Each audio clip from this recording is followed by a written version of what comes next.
Saya tahu setiap saya bicara pasti ada resikonya. Dan saya harus mengatakan kebenaran ini walaupun pahit. Apapun yang terjadi, jangan menilai baik, jangan menilai buruk, jangan menilai benar, jangan menilai salah. Langsung, apapun yang terjadi pasti ada alasan terjadinya. Tidak ada satu peristiwa pun di semesta yang tidak ada Allah hadir di belakangnya. Buang penilaian baik dan buruk. Karena kita ini sering ego, menilai orang lain baik dan buruk. Dan banyak yang masih seperti itu. Katanya mengajarkan kesadaran pada umat, tetapi dia sendiri menebarkan kebencian pada umat. Dengan memberikan hukuman-hukuman pada orang lain yang menurut penilaian dirinya sendiri. Stop usil pada orang lain.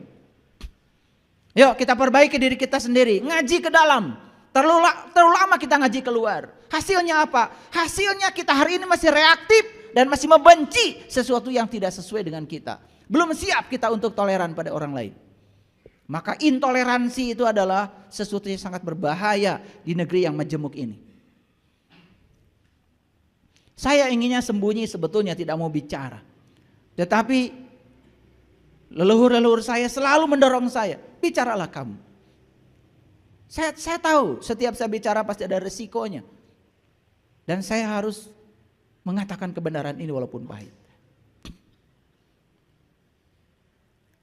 Sadar bahwa hidup adalah pinjaman yang harus dikembalikan. Sadar enggak? Kalau sekarang kita ini sedang dikasih pinjaman kehidupan dan saatnya harus dikembalikan. Kita sedang ngontrak di sini. Entah sudah berapa tahun. Saya sudah ngontrak di sini 57 tahun sampai hari ini. 57 tahun. Dan saya sadar bahwa rumah kontrakan saya ini pada saatnya tidak layak pakai lagi. Dan saya harus pergi dari sini. Dan saya harus sudah menyiapkan rumah masa depan untuk jiwa saya. Bukan rumah masa depan buat tubuh saya. Saya sampai sekarang tidak pernah amanat pada anak istri saya. Nanti kalau saya mati saya kubur di mana.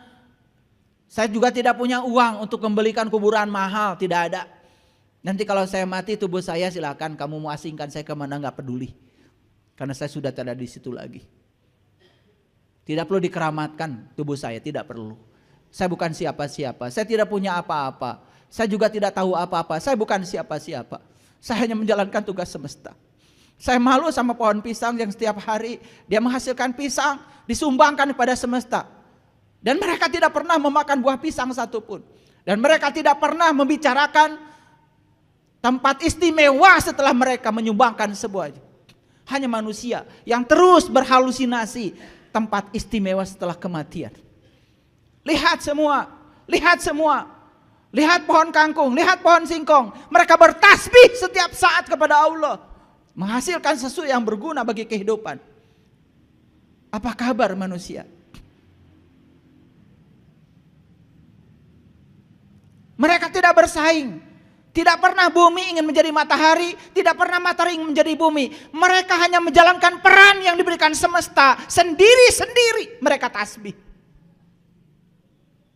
Apa peran semesta buat saya? Apa peran semesta buat kalian? Sudahkah kalian tahu direncanakan untuk apa kalian ada di sini? Pernahkah kalian bertanya kepada Allah? Ya Allah, aku datang ke sini direncanakan untuk apa ya Allah? Jangan-jangan aku bikin rencana-rencana baru yang berbeda dengan rencanamu. Dan itu yang membuat saya menderita. Masihkah menyalahkan Allah?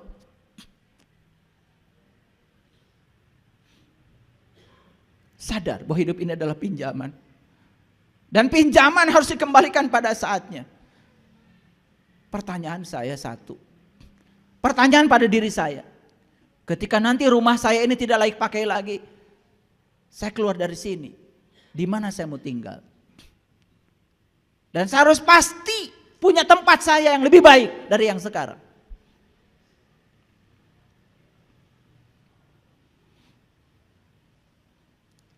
Sadar bahwa tujuan hidup adalah hidup itu sendiri. Hidup ini tujuan hidup. Hidup ini sudah tujuan hidup. Buat apa kita meruskan tujuan hidup? Hidup ini sudah tujuan hidup. Tujuan hidup itu ya hidup.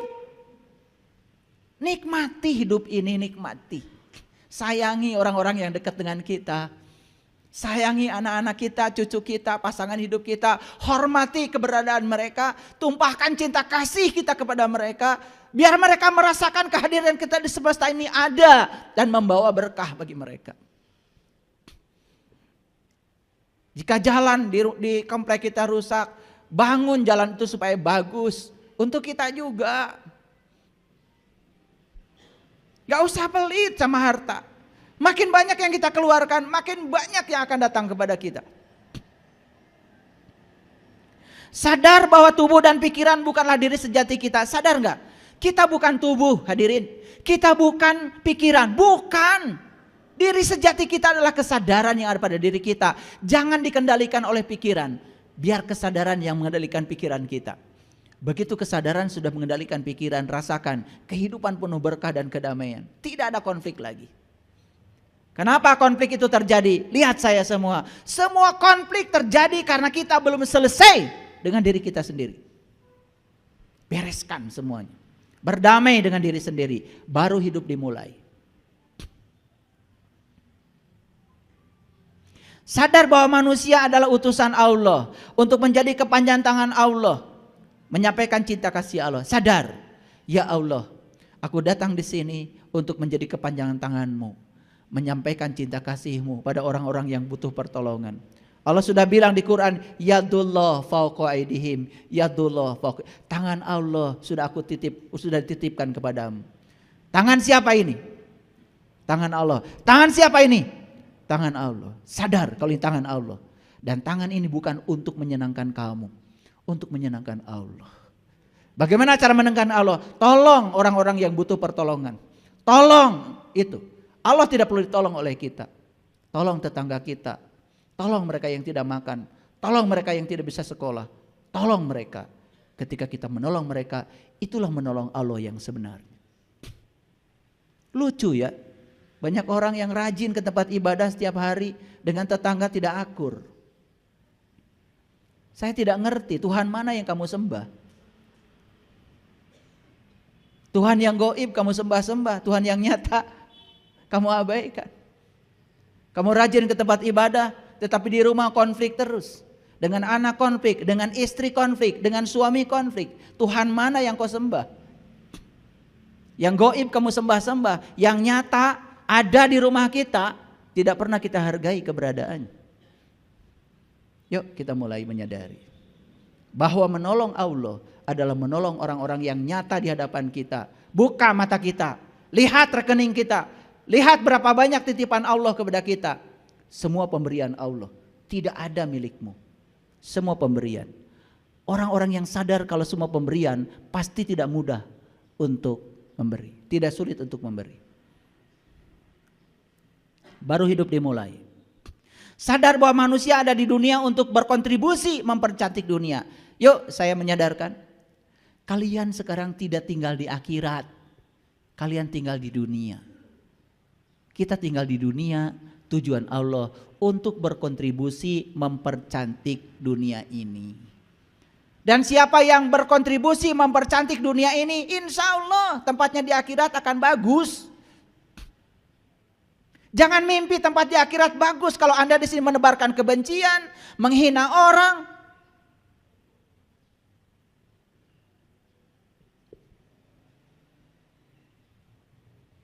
Udah gitu menghina orang atas nama Tuhan dan agama. Gak ngerti saya. Saya tidak percaya ada perang suci. Kalau orang sudah mencapai kesucian, tidak mungkin berperang. Perang itu semua adalah karena keserakahan. Saya tidak percaya ada darah orang lain yang harus dihalalkan oleh Tuhan. Saya tidak percaya.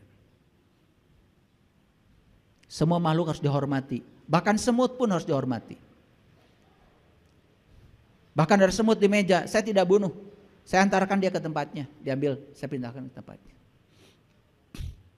Karena dia juga makhluk. Dia juga ingin hidup. Apa kabar? Katanya kita ini adalah punya Tuhan yang Maha Pengasih, Maha Penyayang. Tapi rasa cinta dan ulas asih tidak ada.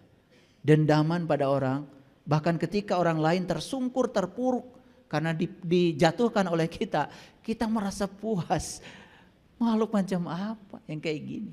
Masih mengharapkan surga gitu di akhirat? Di sini aja sudah tinggal dalam neraka. Sadar bahwa semua yang ada di tangan kita adalah pemberiannya. Sadar nggak? Yuk, sadari. Semua yang di tangan kita hari ini adalah pemberian. Semua pemberian harus diberikan. Lihat saya semua. Menerima sesuatu adalah hak, tetapi membagikan sesuatu adalah kewajiban. Dan hak itu baru beres kalau disertai kewajiban. Menerima hidup itu hak, tetapi membaktikan hidup kewajiban. Makanya orang-orang yang belum memiliki makna dalam hidup tidak berarti bagi orang lain hidupnya belum dimulai. Orang yang hari ini masih sibuk ngurusi hartanya sendiri, keserakahannya sendiri, bahkan punya orang lain pun dicuri, dikorupsi, dia belum memulai hidup. Sadar bahwa memberi itu adalah untuk diri sendiri. Sadar? Kalau sadar, Anda sudah memulai hidup. Sadar bahwa memuliakan orang lain adalah memuliakan diri sendiri. Sadar? Kalau Anda sadar bahwa memuliakan orang lain adalah memuliakan diri sendiri. Istri saya cerita, kemarin ada reunian. Dan biasanya kalau reunian, kami itu pasti ngasih barang-barang yang bagus. Untuk door prize itu tidak pernah saya ngasih baju bekas, sepatu bekas, nggak pernah. Apalagi karena tidak terpakai oleh saya kasih ke orang lain, nggak pernah, itu buang sampah. Malam-malam istri saya minta dibelikan kertas kado. Udah saya suruh orang beri kertas kado dan kemudian bungkuslah. Semua baju baru di rumah dibungkus. Udah dibawalah untuk door prize di tempat reunian teman-temannya. Kemudian dia memantau, loh kok bungkusan kado yang dari kita kok nggak dibagikan? Telepon panitianya. Itu bungkusan kado dari kami kok nggak dibagikan? Jawabannya apa? Iya, mohon maaf, karena kami tahu kalau dari Akang dan dari Cece pasti bagus-bagus. Jadi itu buat panitia. Bagus juga sih, karena mereka tahu kalau kami memberi tidak pernah yang jelek. Ya. Makanya saya sering bilang, kalau mau ngasih ke orang yang bagus. Banyak yang ngasih sama saya, sekarang udah mengerti. Ngasih jas, bagus. Ada yang nanya, ayah sepatunya Pak, Geox.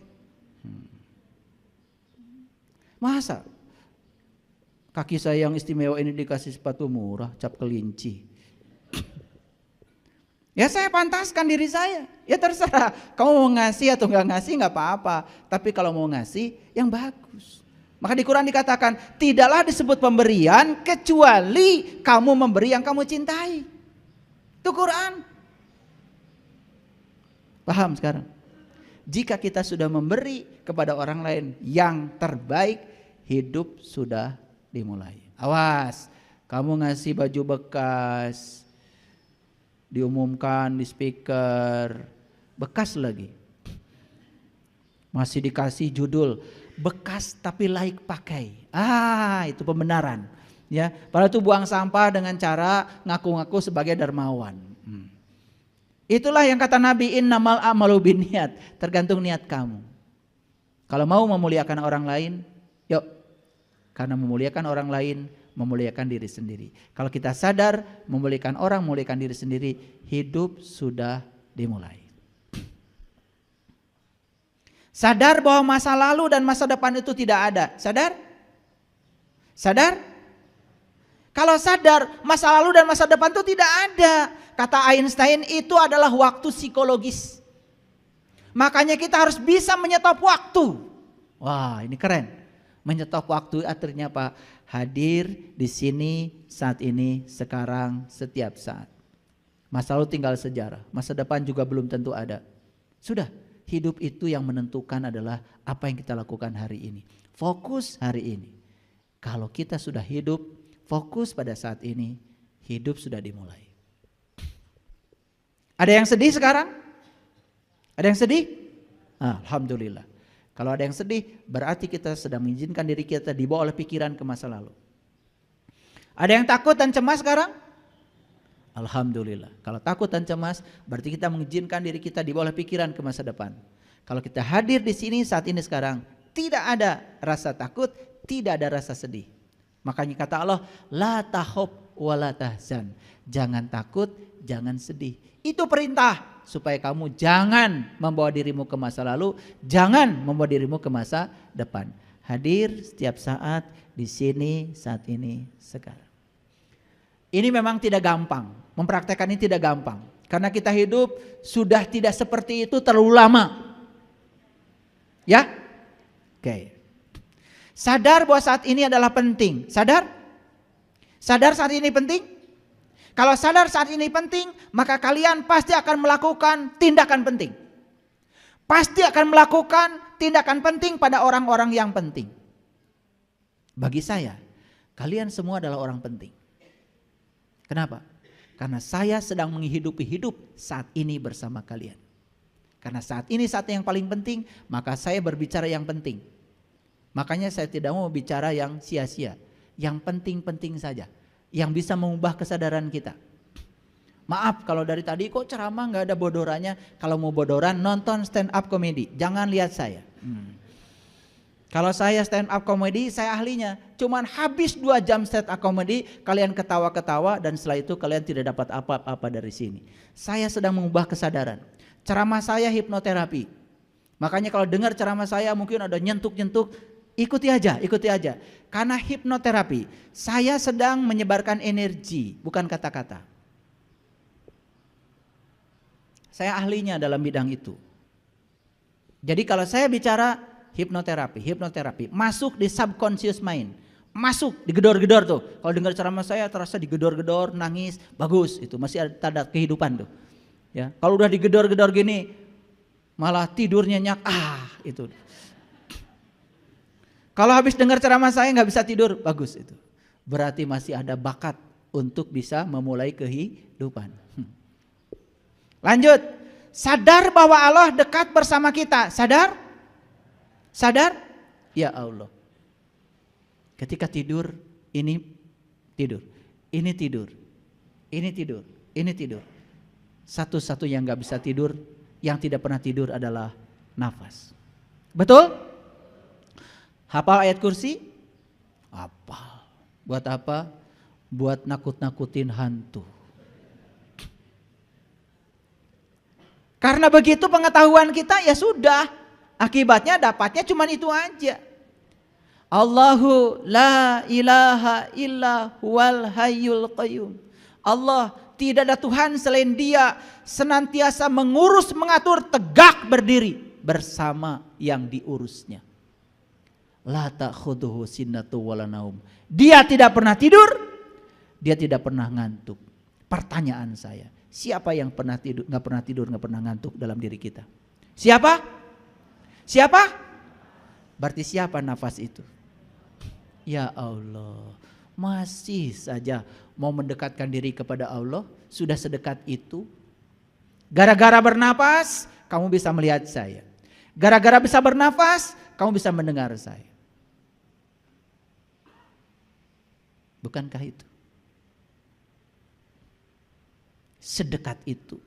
Bahkan napas itu mengalir di setiap sel dalam tubuh kita. 100 triliun sel dalam tubuh kita semuanya dialiri nafas. Masih mencari keluar? Kalau sadar bahwa Allah bersama kita, hidup sudah dimulai. Dan tidak mungkin menyakiti lagi orang lain. Karena Allah bersama saya, bersama dia, bersama dia, bersama dia, bersama dia. Oh ternyata Allah yang sama yang berada di tubuh-tubuh yang berbeda. Bagaimana saya bisa merendahkan orang lain?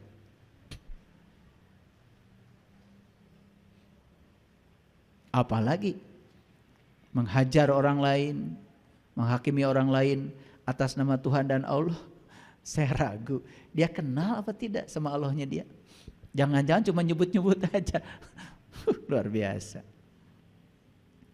Nah, Ketika kita sudah menemukan arti hidup, ketika kita dapat memperlakukan orang lain seperti memperlakukan diri kita sendiri, ketika hidup sudah memberi manfaat bagi makhluk lain, ketika keberadaan kita membawa kedamaian bagi makhluk yang kelihatan dan juga yang tidak kelihatan, itu artinya indikasi bahwa hidup sudah dimulai.